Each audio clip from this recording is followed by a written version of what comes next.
রংপুরের গাইবান্ধার পলাশবাড়িতে মন্দির হচ্ছে, মন্দির হবে, এবং সেখানে আরো অনেক বড় বড়, আমি আবারও বলতেছি, আরো অনেক বড় বড় আমাদের দেবদেবীদের প্রতিমা মূর্তি নির্মাণ হবে। যদি কখনো আপনাদের সাহস থাকে, আমি বলতেছি, যদি আপনাদের বা আমরা বলতেছি, যদি কখনো আপনাদের সাহস থাকে সেটাকে দমানোর চেষ্টা করেন। আমরা বিশ্বাস করি বাংলাদেশের সংখ্যালঘুরা এটার উচিত এবং উপযুক্ত জবাব দেবে।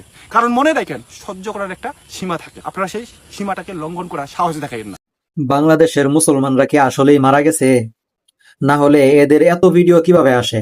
কেউ এদের কোনো প্রতিবাদ করে না কেন?